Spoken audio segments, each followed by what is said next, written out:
ಮಂಡ್ಯ ಲೋಕಸಭಾ ಕ್ಷೇತ್ರದಲ್ಲಿ ದೋಸ್ತಿಗೆ ಸೆಡ್ಡು ಹೊಡೆಯಲು ಕಾಂಗ್ರೆಸ್ ಪ್ಲಾನ್ ಮಾಡಿದೆ. ಸುಮಲತಾ ಅಂಬರೀಶ್ ಅವರನ್ನ ಕಣಕ್ಕಿಳಿಸುವಂತೆ ಜಿಲ್ಲಾ ಮುಖಂಡರು ಇನ್ನಿಲ್ಲದ ಪ್ರಯತ್ನ ಪಡುತ್ತಿದ್ದಾರೆ. ಹೀಗಾಗಿ ಕಾಂಗ್ರೆಸ್ ಕಾರ್ಯಕರ್ತರು ನಿರಂತರವಾಗಿ ಸುಮಲತಾ ಅಂಬರೀಶ್ ಅವರ ಮೇಲೆ ಒತ್ತಡ ತರುತ್ತಿದ್ದಾರೆ. ನಿತ್ಯ ಬೆಂಗಳೂರಿನಲ್ಲಿರುವ ಅಂಬರೀಶ್ ನಿವಾಸಕ್ಕೆ ಆಗಮಿಸುತ್ತಿರುವ ಕೈ ಕಾರ್ಯಕರ್ತರು ಸುಮಲತಾ ಅವರ ಮನವೊಲಿಕೆಗೆ ಇನ್ನಿಲ್ಲದ ಪ್ರಯತ್ನ ಮಾಡುತ್ತಿದ್ದಾರೆ. ಈ ಬಗ್ಗೆ ಪ್ರತಿಕ್ರಿಯೆ ನೀಡಿರುವ ಸುಮಲತಾ ಅಂಬರೀಶ್ ಕಾಂಗ್ರೆಸ್ನಿಂದ ಗುರುತಿಸಿಕೊಂಡವರು, ಹಲವು ವರ್ಷ ಕಾಂಗ್ರೆಸ್ನಲ್ಲಿ ಇದ್ದವರು. ಹಾಗಾಗಿ ನಾನು ಕೂಡ ಕಾಂಗ್ರೆಸ್ ಪರವಾಗಿಯೇ ಇರಬೇಕು.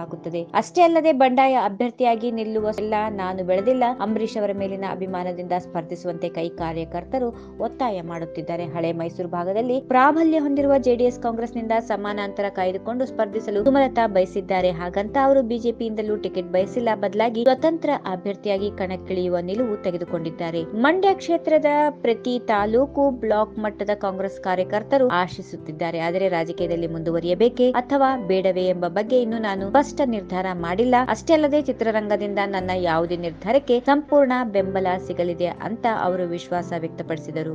ಈ ವಿಡಿಯೋ ನಿಮಗೆ ಇಷ್ಟವಾದಲ್ಲಿ ಲೈಕ್ ಮಾಡಿ, ಶೇರ್ ಮಾಡಿ, ಸಬ್ಸ್ಕ್ರೈಬ್ ಮಾಡಿ.